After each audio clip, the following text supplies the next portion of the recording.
हाज़रीन मोहतरम, सफ़रुल मुज़फ़्फ़र का माह मुक़द्दस जारी सारी है। आज 23 सफ़र है और आगे 25 सफ़र को अज़ीमुल मर्तबत, अज़ीमुर रिफ़त, अज़ीमुल बरकत, आशिक सादिक रसूल, बुलबुल चमनिस्तान रसूल और मद्दाह रसूल, हमदान रसूल, बरे सगीर पाक हिंद की जान आला हज़रत अशाह अहमद रज़ा ख़ान बरेली रहमतुल्लाह अलैह के उर्स मुबारक की तकरीबात 24-25 सफ़रुल मुज़फ़्फ़र को बरेली शरीफ यूपी इंडिया की सरज़मीन पर हर साल मुनक़िद होती है। इस लिहाज से आज के जुम्मतुल मुबारक में आला हज़रत की ज़ात बाबरकात के बारे में इंशाअल्लाह आपके गोश गुज़ार मरूज़ात पेश करनी है। अल्लाह रब्बुल इज़्ज़त हमें इस आशिक रसूल सल्लल्लाहु अलैहि वसल्लम के सदक़े हजूर की ज़ात से मोहब्बत नसीब फरमाए। हमारे बच्चों में, हमारी नस्लों में आका सल्लल्लाहु अलैहि वसल्लम की इताअत, मोहब्बत और हजूर अलैहिस्सलातु वस्सलाम की ज़ात से इश्क नसीब फरमाए। क्योंकि ये सदी जो आला हज़रत की है, इसमें कोई शक नहीं कि आपको मुजद्दिद रवां, मुजद्दिद सदी गुज़श्ता कहा जाता है। और इससे भी बढ़कर कि उस पुरफितन दौर में जब बरतानवी साम्राज्य अपने उरूज को है, जब 1857 की जंग आज़ादी में मुसलमानों को शिकस्त हो गई है और मुगलिया हुकूमत अपनी आखिरी सांसों में डगमगा रही है और मुसलमानों का कोई पुरसान हाल नहीं और मुसलमानों पर हर तरफ से हमले किए जा रहे हैं, सियासी तौर पर, मजहबी तौर पर, फिक्री तौर पर, इतिकादी तौर पर, हर तरफ से मुसलमानों को एक अजीब सी कैफियत और अबतरी के मुख्तलिफ चालों में फंसाया जा रहा है। उस दौर में आला हज़रत अशाह अहमद रज़ा ख़ान रहमतुल्लाह अलैह का वजूद पाक, आपकी हयात तय्यबा, आपकी ज़िंदगी मुबारक आलम इस्लाम के लिए, मुसलमानों के लिए, हजूर की उम्मत के लिए एक बेहतरीन तोहफ़ा साबित हुई। अब ये देखिए कि 1276 हिजरी बामुताबिक 10 शवाल मुकर्रम 14 जून 1856 बामुताबिक 14 जून 1856 ये जो ईस्वी महीना और सन है, और जो हिजरी कैलेंडर है उसके मुताबिक 10 शवालुल मुकर्रम 1276 हिजरी में आपकी विलादत मुबारका होती है। और यानी आपकी विलादत के 1 साल बाद 1857 की अजीम जंग लड़ी गई मुसलमान और बरतानवी साम्राज्य के खिलाफ। तो अल्लाह तबारक व तआला ने इन सपूतों को पैदा किया, अपने महबूब बंदों की विलादत और हयात तय्यबा के सदके उसने अपना अब्दी पैगाम अपनी मखलूक तक पहुँचाया। देखिए, क़यामत तक ला इलाहा इल्लल्लाह मुहम्मद रसूलुल्लाह का डंका बजता रहेगा। क़यामत तक उसकी रबूबियत का डंका बजता रहेगा और अल्लाह रब्बुल इज़्ज़त के दीन की मजबूती का जो वादा है वो रसूल करीम सल्लल्लाहु अलैहि वसल्लम की ताबेदारी और मोहब्बत के ज़रिए है। अल्लाह की तौहीद और रिसालत मुस्तफ़ी सल्लल्लाहु अलैहि वसल्लम के अलम बरदार क़यामत तक आते रहेंगे, क़यामत तक आते रहेंगे। लिहाजा अशाह अहमद रज़ा ख़ान रहमतुल्लाह अलैह की विलादत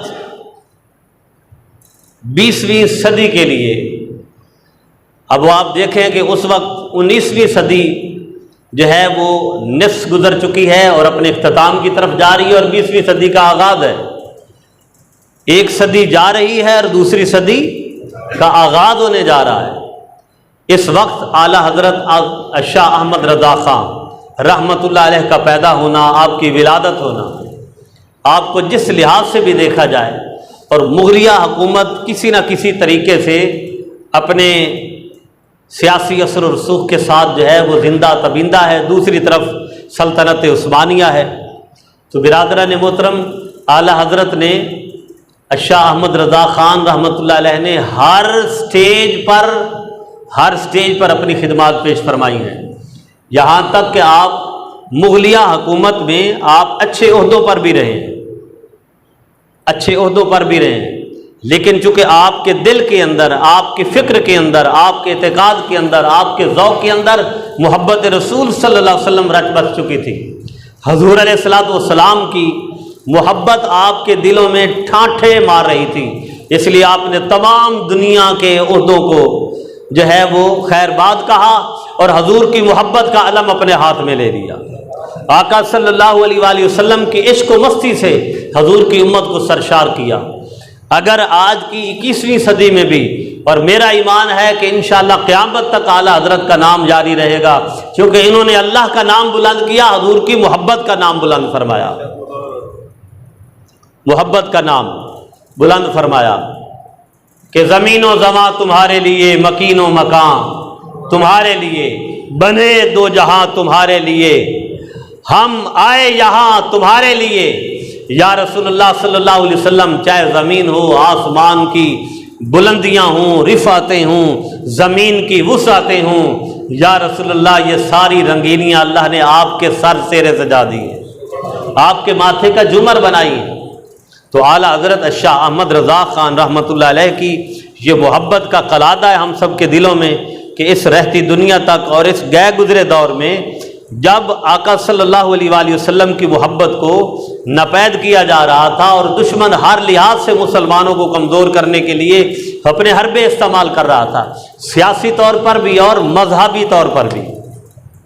उन्हीं दिनों में फितना कादियान उठा, उन्हीं दिनों में कई और ऐसे फितने उठे कि जिनका मकसद सिर्फ ये था कि इनके दिलों से मोहब्बत रसूल को निकाला जाए, आका सल्लल्लाहु अलैहि वसल्लम की इश्की मस्ती के बांबड़ को जो है वो नपैद किया जाए। तौबा नऊज़ बिल्लाह। जिस तरफ हज़रत अल्लामा डॉक्टर मोहम्मद इकबाल रहमतुल्लाह अलैह ने भी इशारा किया था कि ये फाका कश जो बहुत से डरता नहीं ज़रा, रूहे मोहम्मद इसके बदन से निकाल दो और फ़िक्र अरब को दे के फ़रंगी तख़य्युरात इस्लाम को हिजाज व यमन से निकाल दो। ये हज़रत अल्लामा हकीम उल उम्मत डॉक्टर मोहम्मद इकबाल रहमतुल्लाह अलैह ने इस तरफ इशारा किया था।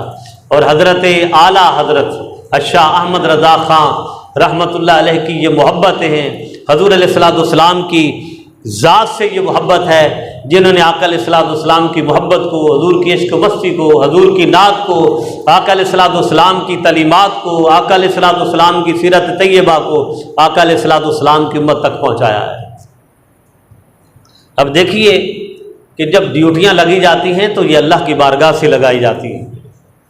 आज भी किसी घर में अगर, अब ज़ाहिर बात है अल्लाह ताला ने ज़मीन वालों में से किसी की ड्यूटियाँ लगाई हैं, तो आसमान से तो नहीं उतरे। 1,24,000 पैगम्बर भी अगर तशरीफ़ लाए हैं तो वो घरानों से ही पैदा हुए हैं, वो अफराद से ही अल्लाह ताला ने पैदा फरमाए हैं। असहाब भी अफराद से आए हैं, अल्लाह की मखलूक से आए हैं, और औलिया अल्लाह को भी क़यामत तक अल्लाह ताला ने घरानों में से ही पैदा फरमाना है। मगर अल्लाह ने घराने, अफराद, वजूद मुंतखब फरमाए हैं जिन वजूदों को अल्लाह ताला ने अपने दीन की खिदमत के लिए मुंतखब फरमाना है। आला हज़रत शाह अहमद रज़ा ख़ान रहमतुल्लाह अलैह आप नस्बी तौर पर पठान थे, पठान बिरादरी से जो है आपका ताल्लुक़ था, पठान थे। और इसके साथ जो है फिर आपके वालिद माजिद मौलाना नकी अली ख़ान रहमतुल्लाह अलैह, नकी अली ख़ान रहमतुल्लाह अलैह ने आपको आपकी विलादत के साथ इतनी ज़बरदस्त तरबियत की है कि 4 साल का बच्चा, आप हम जानते हैं कितनी उम्र होती है 4 साल के बच्चे की। हमारा बच्चा 4 साल की उम्र में तो ज़रा सीधा पदरा हो रहा होता है, कुछ ज़बान दानी, कोई थोड़ी बहुत माहौल, इन्वायरमेंट, आगे पीछे मेरे पड़ोस क्या है, अड़ोस क्या है, मेरे रिश्तेदार कौन हैं, इस तरह के मामलात संभाल रहा होता है। और 4 साल में आला हज़रत अहमद रज़ा ख़ान रहमतुल्लाह अलैह ने कुरान मजीद नाजरा मुकम्मल फरमा लिया था। नाजरा कुरान मजीद कि हम 4 साल की उम्र में कारी साहब, हाफिज साहब, किसी न किसी मुअल्लिम के पास बच्चे को बिठा देते हैं, जी आप इसको अलिफ बे से शुरू करवा दें, आप इसकी दीनियात को शुरू करा दें। लेकिन आला हजरत ने 4 साल की उम्र में कुरान मजीद मुकम्मल फरमा लिया। और फिर चूँकि इल्मी घराना है, तलीमी घराना है, देखिए घराने का बड़ा, घर के माहौल का बड़ा असर होता है। अगर घर के माहौल में तलीमी दीन का शगफ है, तलीम है, अदब हैं, आदाब हैं, एक इंसान का रख रखाव है, ख़ानदानी मामलात हैं, मुआशी माशरती, घर की 4 दीवारी तो सबसे बड़ा मदरसा यूनिवर्सिटी है। बच्चा तो बैरूनी दीवार को और बैरूनी माहौल को बाद में देखता है, पहले तो अपने माँ बाप को देखता है, भाई बहनों को देखता है, घर में कौन आता है उसको देखता है, घर वालों के ताल्लुकात को देखता है, उनकी रीत रिवायत और रसूमात को देखता है। और अगर उसमें पुख्तगी है, उनमें कवाम दवाम है, उनमें रख रखाव है, उसमें तमीज़ है, इज़्ज़त है, एहतराम है, अदब आदाब हैं, तो बच्चा वहीं से जो सीखता है वही फिर जब मुआशरे में जाता है तो फिर मुआशरे से सीखता नहीं, उसी चीज़ को फिर पुख्ता फरमा देता है, उसी चीज़ को पुख्ता करता है। तो आला हज़रत शाह अहमद रज़ा ख़ान रहमतुल्लाह अलैह ने, और फिर 6 साल की उम्र में आपने नात पढ़ना शुरू फरमा दी, नात रसूल मकबूल सल्लल्लाहु अलैहि वसल्लम पढ़ने शुरू फरमा दी। और 13 साल की उम्र में आला हज़रत मुफ्ती बन गए। ये कोई गपशप नहीं है, या कोई मैं 1000 साल पहले की बात नहीं कर रहा, ये अभी की बात कर रहा हूँ कि दौर कौन सा है, पीर मेर अली शाह का दौर है। दौर कौन सा है, पीर जमात अली शाह का दौर है। दौर कौन सा है, कैद आज़म मोहम्मद अली जिन्ना का दौर है। हकीम उल उम्मत डॉक्टर मोहम्मद इकबाल रहमतुल्लाह अलैह का दौर है। दौर कौन सा है, ये सुनहरी दौर है जिनमें अल्लाह के वलियों की कतारें लगी हुई हैं। और दौर कौन सा है कि एक ही सबकी ज़ुबान पर है कि एक ऐसी ज़मीन मिल जाए, एक ऐसा कता मिल जाए जहाँ हम ला इलाहा इल्लल्लाह मुहम्मद रसूलुल्लाह खुशी के साथ कह सकें, हमें कोई रोकने वाला ना हो, हमें कोई टोकने वाला ना हो, हमें कोई जो है हमारे सामने कोई पाबंदियाँ लगाने वाला ना हो। ये वो दौर है आला हज़रत शाह अहमद रज़ा ख़ान रहमतुल्लाह अलैह का। और कमाल की बात है, 13 साल की उम्र में आपने जो है पहला फतवा अपनी वालिद मोहतरम की इजाज़त से जारी फरमाया। देखिए मैं बार बार कहता हूँ कि इल्म तलीम और बात है, लेकिन फतवा जो है वो और बात है। फतवा दूसरे अल्फाज में आप ये समझे कि एक लीगल डॉक्यूमेंट्स होता है, लीगल डॉक्यूमेंट्स। जैसे आज के दौर में कोई जज, सेशन जज से लेकर 1 2 3 उसके बाद फिर आगे ज्यूरिसडिक्शन बढ़ती है लीगल पोजीशन की, तो फिर जो है एक हाई कोर्ट का अहाता, फिर सुप्रीम कोर्ट, जो एक जज जजमेंट देता है एक लीगल डॉक्यूमेंट्स हो जाता है दुनियादारी में। और दूसरी तरफ इस्लामी तलीमात में जब कोई फतवा जारी करता है तो वो इस्लाम की नज़र में, दीन की नज़र में एक कानूनी और शरई हैसियत रखता होता है, कोई उसको चैलेंज नहीं कर सकता। और फतवा जारी करने वाला खुद कब्र और आखिरत में अल्लाह की बारगाह में जिम्मेदार है। हर बंदा जारी, बोलिए ना, नहीं कर सकता। और वहाँ से आपने शुरू फरमाया आला हज़रत शाह अहमद रज़ा ख़ान रहमतुल्लाह अलैह ने, और आपकी 65 साल उम्र है, मुकम्मल कितनी उम्र है, 65 साल।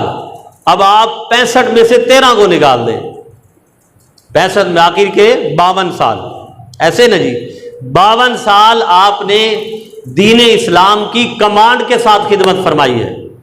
कमांड के साथ आपने हज़ारा फतवे जारी किए हैं, आपने सुना होगा और किसी को देखने की जो है वो बहुत ज़्यादा, अगर किसी को सादत अल्लाह ने दी है तो आपका फतावा रिजविया, नाम सुना कि नहीं? फतावा रिजविया, मजमुआ फतावा रिजविया, जो आप फतावा जात देते थे उसके अंदर बाद में उसको आपकी ज़िंदगी में 8 जिल्दें तैयार हुई। कितनी? और अब जो है फतावा रिजविया जदीद के नाम पर 33 जिल्दें तैयार हो चुकी हैं। कितनी? 33 जिल्दी तैयार हुई हैं।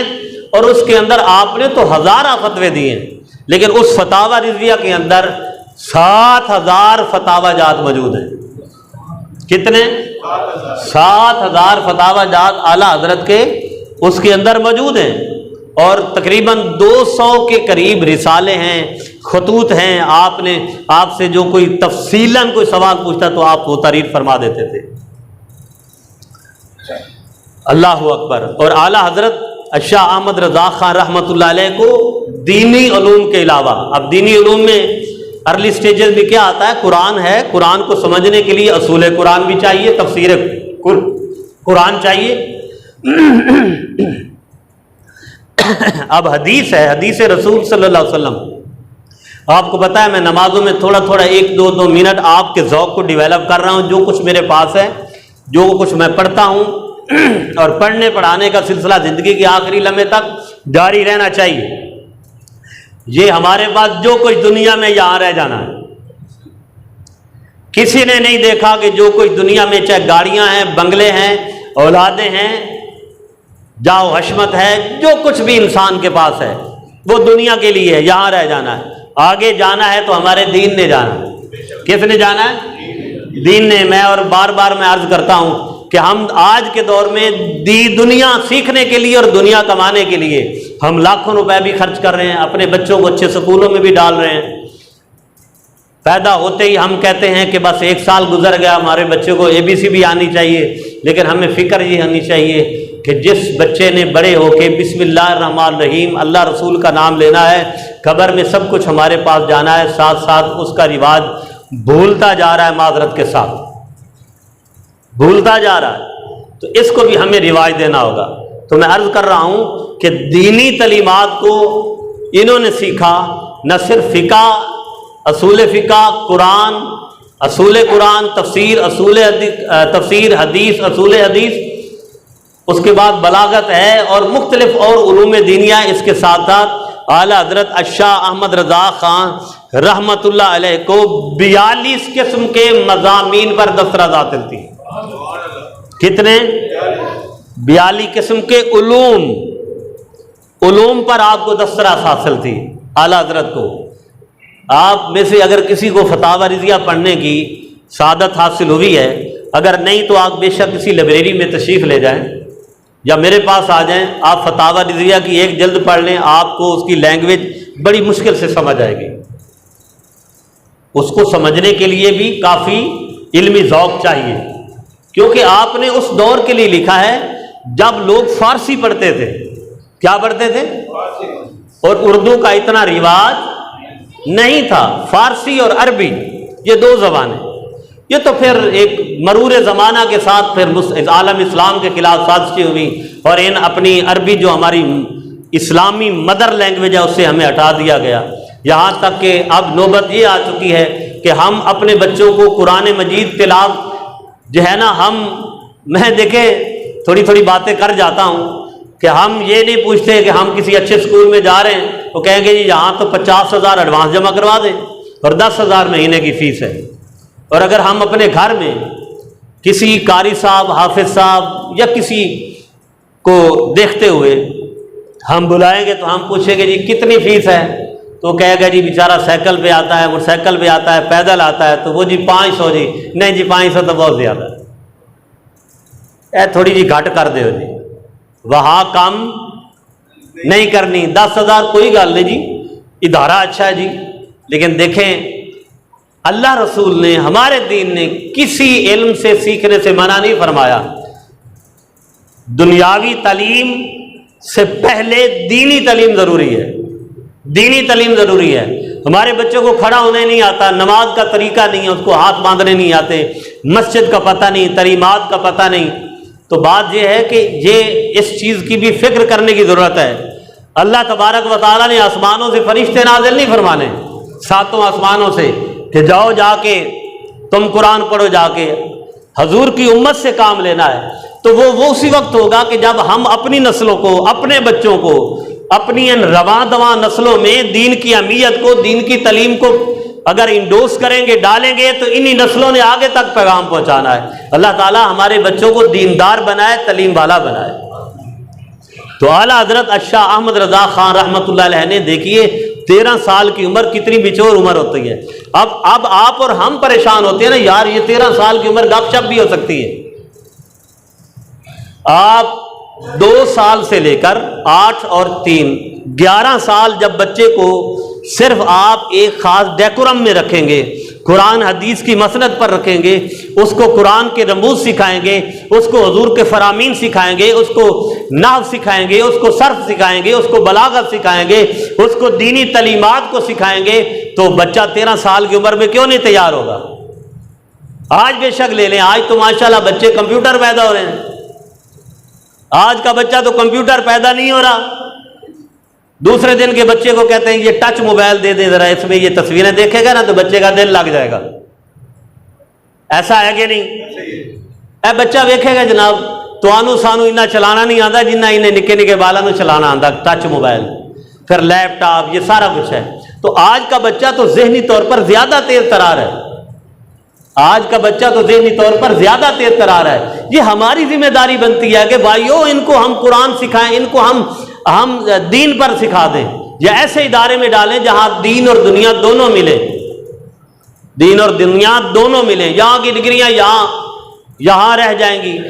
अभी आपने ये देखा MBBS डॉक्टर, 26 साल की बच्ची, उसको कत्ल कर दिया गया, उसके माँ बाप पे क्या गुजरी। मैं एक बात बता रहा हूँ, कितना एक सदमा है, लेकिन ये है कि परेशानी तो बड़ी है।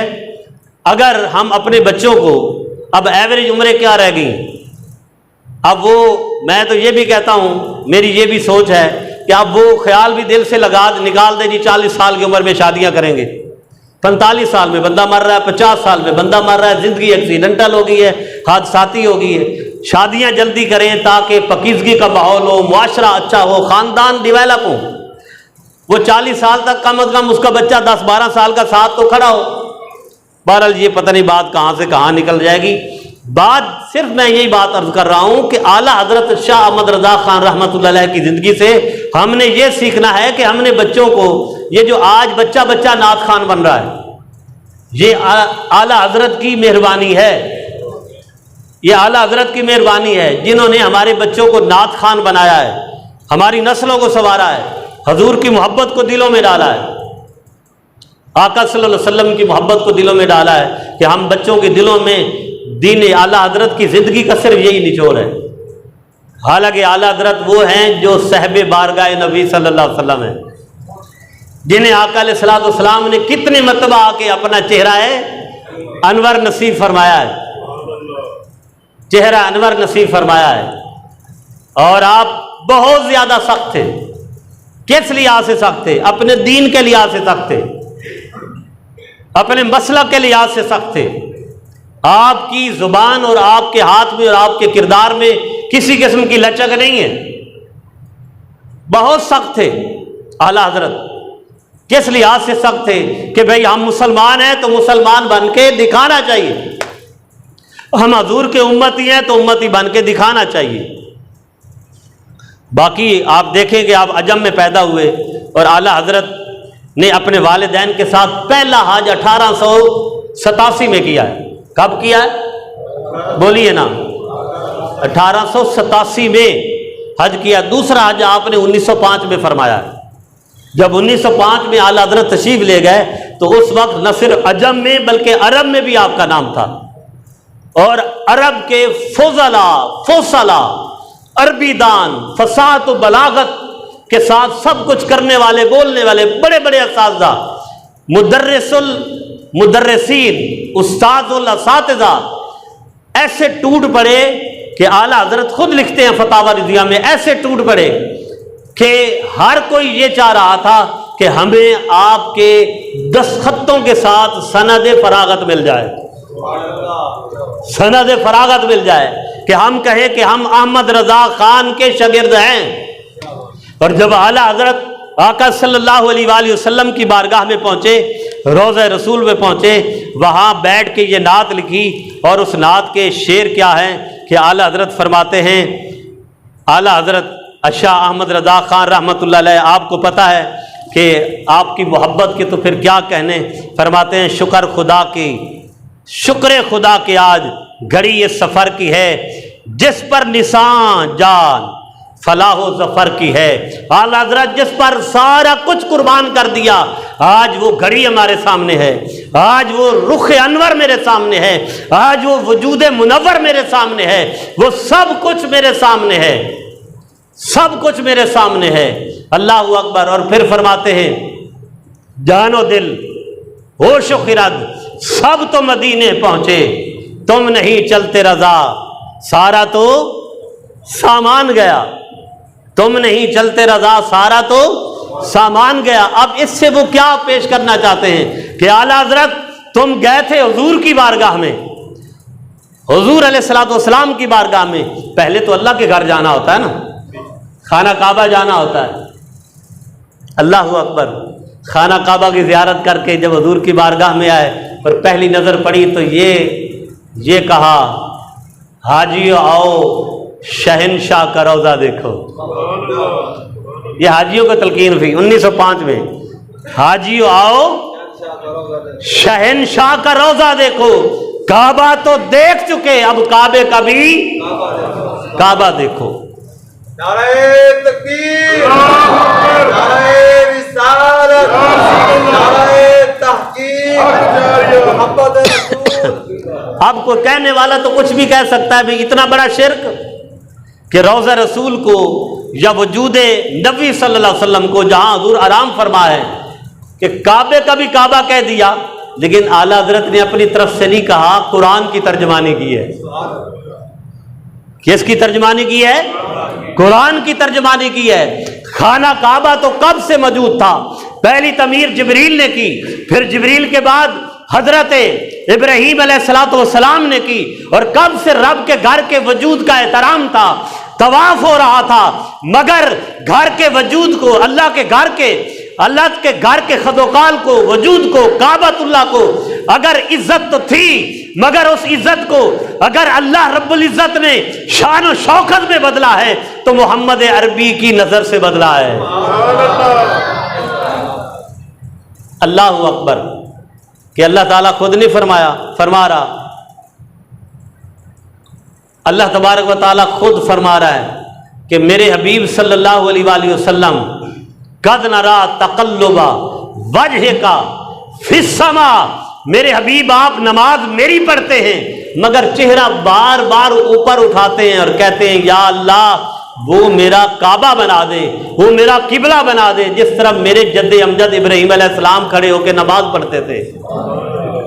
और कद नरा तकल्लुबा वजहिका फिस्समा के बाद रब्बे जुल जलाल फरमाता है मेरे हबीब सल्लल्लाहु अलैहि वसल्लम अब क्या है मैंने किसी से नहीं पूछना। रब फरमाता है, रब्बे जुल जलाल फरमाता है फला नुवल्ली जन्नका किबलतन तरदाहा। मेरे हबीब घर मेरा है, किबला मेरा है, बारगाह मेरी है, मगर वो किबला वही होगा जहां मोहम्मद का रुख फिर जाएगा। मेरा किबला वही होगा जहां मेरे मोहम्मद अरबी का रुख फिर जाएगा।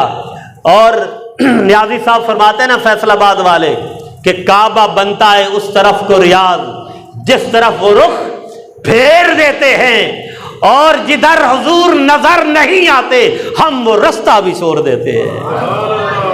यही आला हजरत की जब पहली नजर पड़ी ना रोज़े रसूल सल्लल्लाहु अलैहि वसल्लम पर, तो आला हजरत ने यही कहा हाजियो आओ शहनशाह का रोजा देखो।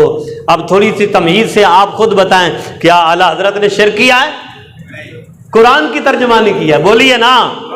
कुरान की तर्जमानी की कि हाजी आओ शहनशाह का रोजा देखो। काबा तो देख चुके, अब काबे का भी काबा देखो।